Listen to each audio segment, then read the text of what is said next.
the first round of the NFL draft. Won't go through every single pick here, but we'll hit some of the highlights here. Obviously, the number 1 overall pick in the draft was Caleb Williams going to the Chicago Bears. I know a lot of people like him as a quarterback. I think, to me, looking at the tape of him, he looks a little bit like Patrick Mahomes in a lot of aspects, especially when he can throw on the run, kind of twisting his body, and pivoting that hip, especially going to the left, which is interesting to see from a young QB. But to me, I mean, Chicago needs a good quarterback. Happy for them. Hopefully it'll work out for him this time. Yeah. But and they also drafted a receiver and Roma Dunze with the 9th overall pick. So shored up their offense with DJ Moore, and they brought in Keenan Allen as well. And I believe they also, I think they're the team who has DeAndre Swift now, if I'm not mistaken. So yeah, big time bolster for the Chicago Bears. Any thoughts on that? Just hope it's not another Justin Fields situation. I mean, it's like they promised him the world, and then he got nothing in return, and then at the end of the day, he got shipped off. So, yeah, with two Miranda's. That just sounds like the Bears, though. Yeah. Yeah, I mean, at this point, it's kind of like, well, we got to do something if you're Chicago Bears, So I'm perfectly fine with it. But I mean, I guess time will tell. To me, the NFL draft is always kind of a bit of a crapshoot anyway. It's like, you never quite can tell how many of these guys in the first round or any of these rounds are going to pan out. A lot of these guys are not going to pan out. It's just the fact of the matter. But yeah, I mean, interesting, especially that the first 3 picks in the draft were all quarterbacks. Jane Daniels going to Commanders and Drake May going to the Patriots. So Go ahead, babe. Yeah, go ahead. No, I said the same thing. I was surprised. And then watching it last night with Pat, it made it really entertaining for me because normally I wouldn't give a crap about the draft. But watching it with Pat and listening to Belichick break down these players as they were drafted, most fascinating thing I've ever seen. That would have been a good listen. Well, because he had film on everybody you see up here, right? And what he would do after they were selected, he would show you basically the pros and the cons of this player, what they need to work on to get them to that next level. And for all 3 of these quarterbacks, the way he broke it down, and he used Peyton and Brady as a kind of like a guideline to where they move their feet, the way they run and move out of the pocket, ball security, all that, right? It was dope to see. Yeah, but I agree. I get what you said. I know they took Caleb Williams first or whatever, but there was like some discussion of either Jaden Daniels or Caleb going first because of what happened with Caleb, and his agent and all that other crap. Right. I mean, Caleb was probably ultimately, no matter what, going to be in the first choice. So. Right. Well, I mean, if you look at last year, you had Bryce Young, you had Anthony Richardson, obviously. Who was the 3rd quarterback? I can't remember off the top of my head now. CJ Stroud. So of those 3, as of right now, only one has panned out the best, which was CJ Stroud. Yeah. Now Richardson will have to wait and see. I couldn't remember his name yesterday or today. I was talking about it on the way to work, and I could not remember who was the other quarterback, and it was Bryce Young. And the reason why I couldn't remember it was Bryce Young is because Bryce Young went to Carolina and and a lot of it was Frank Reich. A lot of it is the Carolina Panthers not getting a whole lot to work with last year. I think they did jump up into the first or the last pick of the. I think it was a receiver in the last pick of the first round. I'm not positive. I can't remember exactly what position it was, but I think it was a receiver. So they got him a weapon, I think. Yeah. I mean, a lot of it was Frank Reich. I think, in my opinion, as a Colts fan, we kind of know how Frank Reich does things around here. I mean, I think doesn't do things. Yeah, exactly. Thank you. That's a better way to put it. Hey, say what you want about the guy. The guy's still getting paid millions of dollars because he signed a 4-year contract. Only lasted 6, 7, 8 games. Yeah, he still got paid. So he's still getting paid. Yeah, still getting paid. Can we all agree that the Cardinals are going to ruin Marvin Harrison Jr.? Well, I hope not. Yeah, Brandon is a Ohio State fan. Well, Miranda too, being from Ohio. But so what are your thoughts on that, Brandon? I mean, don't get me wrong. Happy the kid got drafted. I knew he was going to go high. He was the first wide receiver, first other player other than a quarterback that got taken in the first round. So, would I loved if we could have traded up to get him? But 15's a long way. You know what I mean? So it sucks, but you know, I hope he does great. I really do. The same way I feel about CJ. I hope he does great. I mean, well, he did do great, so it is what it is with that. But don't get me wrong. A part of me, as a Colts fan, wanted to see Marvin Harrison come to Indianapolis, but as you said, 11 spots to trade up to get him. However, Chris Bauer did say that he was trying to trade up, presumably in the top 10. So I don't know what the Colts initially wanted to trade up for. Sounds like it was for a receiver. But once Marvin Harrison, Malik Neighbors, and Odunze went off the board, I think it was just kind of like, well, what's the best available when it gets down to us at 15, especially after Brock Bowers went to the Raiders as well, which I know our podcast teammate here, Matt, was not thrilled that Brock Bowers went to the Raiders. But if you think about it, Brock Bowers going to Las Vegas with Devontae Adams and Jacoby Myers, and then they bring in Gardner Minshew. That's a great offense for the Raiders on paper. So, you know, I think that's a good pick for them. A lot of people were criticizing the the Chargers at 5 for taking a tackle. But Jim Harbaugh, they traded up in the second round and they got their wide receiver early on. So, you know, all y'all complained, they got what they needed there. And a tackle was a big thing for Justin Herbert too. And the run game. So there were a couple moves though in the first round I thought were really head scratching. One was really weird. The first one that's more of a head scratcher was the Giants taking Malik Neighbors, the wide receiver, but yet their quarterback Daniel Jones, no offense to Giants fans out there, in my opinion, sucks. No, it's not no in your opinion, it's in everybody's opinion. Except for Chad Ochocinco. Oh, he likes him? Yeah. I mean, don't be wrong, Malik Neighbors may be a great receiver, but I mean, you got Saquon still. I think, right? I think he's still there. But anyway, so yeah, you go get the quarterback. You know, I mean, they got what? They got Jones, DeVito, and somebody else. Top of my head. I can't remember off the top of my head. A lot of movers and shakers going on in the NFL in the offseason for sure. But I thought that was a little bit head scratchy. The one that was really strange to me was the Atlanta Falcons. They just paid Kirk Cousins, who was playing elite football before he got hurt last year with the Vikings, $180 million for 4 years. They paid him a 4-year deal, and yet they draft a quarterback in Michael Penix Jr. Now, you could argue that maybe it's the guy of the future, and he's going to sit behind Cousins for a couple years. Years, bro. Cousins is guaranteed for at least 2 years to play. Yeah, he's guaranteed 2 games before he gets hurt. Bro, that's and I know some people have that opinion. I just know last year before he got hurt, he was playing outstanding football. Here's the thing. You know, here's what I don't understand. Yeah. Oh God. Why pay that much money if you knew you were going to grab a quarterback? I don't know. That's the thing that I can't understand. For those just joining us, we're talking about the Atlanta Falcons. Like that's Michael Penix Jr. That's a lot of cash, and he's guaranteed what? $50 million. A lot. 2 years. Yeah, but he got guaranteed 80 from signing.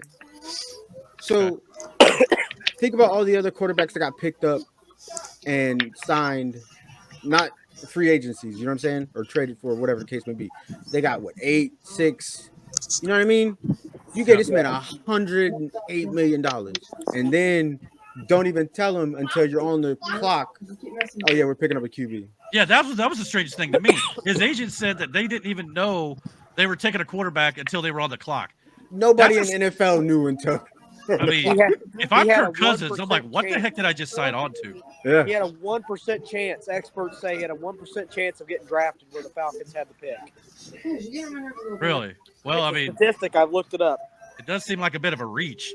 It's a big reach. I mean, maybe they panicked because all these quarterbacks went early, but I don't know if you'd have had to done that. You could have went and got him any sort of weapon instead of going after the quarterback. So I don't get it personally. It was in for it. I mean, it is what it is. Well, Matt, since you're here, want to give us your thoughts on Brock Bowers? I know you were mad when he went to the Raiders. Oh, I was. You guys hear me? Super mad. Yeah. I was super mad. I was hoping the Colts would get him so bad because of the other weapons the Colts had for Anthony Richardson. And I was disappointed but you know what? It's a great pick for the Raiders. I'm happy with who the Colts pick. He seemed like a good kid. He's got a head on his shoulder. And, I mean, I'm really happy for the Tennessee pick we had tonight. Oh, well, we'll get it. Yeah, we'll have to get we'll get into into that in a minute. Which I don't know if the Colts have picked in the third round just yet, but they have. We'll look at it. I think they did because I seen something about it. Back to Latu, he seems like a good player. He led the Pac-12 in most statistical categories. So yeah. Well, we'll get, like I said, we'll get into that in just a second. Before we get into that, though, I do want to run a couple more of these down. J.J. McCarthy is now the rookie quarterback for the Vikings. He'll be throwing passes to Justin Jefferson and Jordan Addison. I honestly don't think that affects either one of the receivers' values too awful much. No. To me, especially at the end of last year when they didn't have anybody after Kirk Cousins went down. Okay. So to me, I think it'll work out all right for him. Bo Nix, quarterback, goes to the Denver Broncos. Ride, Broncos, ride. I don't know much about Bo Nix, to be totally honest with you. I do. So. Well, what about him, Matt? Bo Nix played for Oregon, and he played for 6 seasons. And he's a very, very, very mature beyond his years quarterback. Great arm. He's got a great arm. Really will compliment Denver. Well, not only that, with Sean Payton being the head coach, you can't hurt there. No. He's the kind of players that Sean Payton targets. I mean, the maturity, and it's all there. Yeah. That's a question I need to ask. Most of these QBs that got drafted, they're all younger guys, right? Yeah, most, yes. Yeah, they're all basically 22, 23. Yeah, so Michael Penix, their plan is to have him sit behind Cousins for at least 2-3 years or whatever. At least 2, for the sounds of things. So he'll still, you won't see him till he's, 26? Yeah, maybe. I mean, he'll still be young, but... The Falcons pick made no sense to me. I mean, it worked for Aaron Rodgers. Understand it. You're right, it did, and it also worked for Jordan Love, but yeah, that's true too. So I mean, I guess it's not that crazy if you want your guy. And I'm sure they're probably feeling like, especially since Matt Ryan, they haven't had that consistency at that position. Yeah. So maybe they're just like, all right, we got Cousins, we want to continue that even after Cousins leaves. And if he gets hurt, well, we got a guy in our back pocket. So in that regard, it might not be that crazy. It just sounded weird. I've watched Michael Penix play at IU, and I mean. Indiana University. I've watched him play there, and yeah, it's the maturity factor for him. So maybe sitting behind a veteran quarterback like Kirk Cousins would be good for him. I mean, yeah. I mean, fair enough. The cornerback started to go with the Eagles and the Lions. The top 2 corners, Quinion Mitchell and Terrion Arnold. 2 guys I was kind of hoping maybe the Colts would take right there because quarterback is a big need for Indianapolis. Yeah. But the Colts opted to go elsewhere. It was another need we needed. But and then Brian Thomas Jr. goes to the Jaguars. A decent little receiver there. Another receiver I thought was like the rich getting richer. Xavier Worthy going to Kansas City. Another speedster. If this kid ends up being half as good as his tape looks, he's going to be another Tyreek Hill. That's what scares me. Yeah, so Kansas City did a good job there, in my opinion, extending Andy Reid's contract as well. Boo. Right. Boo. well, Aaron, you're a Ravens fan, I guess. They pick a secondary player here on defense, Nate Wiggins. He's got a cool name, I guess. Nate Wiggins. What? I don't know. That's all the love you get him, man. He's like, I mean, is that because I don't know much about wigs tonight? Yeah. I mean, I'm one of those guys who learns about these guys when they come into the NFL, and I kind of learned that way. But another interesting pick I thought was the 49ers at 31, picking Ricky Pearsall. I think that's how you say his name. Wide receiver, which basically led to the speculation that they could be trading Deebo Samuel or Brandon Ayuk.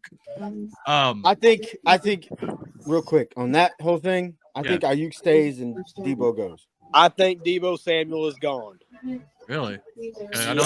I think they would value in my Ayuk over Samuel. I buy him over Samuel right now, Brandon. I mean, I think Ayuk would stay. They'll work a deal with Ayuk, but probably let go of Deebo. I mean, that's might as well. I mean, you got Christian McCaffrey there. You got George Kittle. I mean, you got enough players there, you don't necessarily need to have the extra wide receiver. But yeah, if you get something out of them, I mean, there was talk that they could maybe even trade one of them sometime tonight, but I don't know if that's actually happened. If it has, we've not heard yet.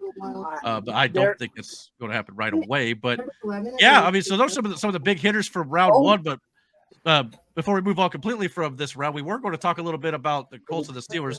Let's start with the Steelers, since that's Miranda's team. Going offensive linemen in the first 2 rounds, big beefy guys up front to protect whoever's quarterback back there. So it's Justin Fields, or who was it they had? They got Russell Wilson. Russell Wilson. So yes, Troy Fatanu, member of the Bloodline. For those of you who are watching for the WWE draft, these Samoans. I said this today. These Samoans make for the biggest blockers in the NFL. They're built different. I'm pretty sure they're grown. I don't know if they're birthed. I'm pretty sure they're grown. There's no need for them to be that big. Well, That's what the Colts should have done. I happened to toughen up their O-line.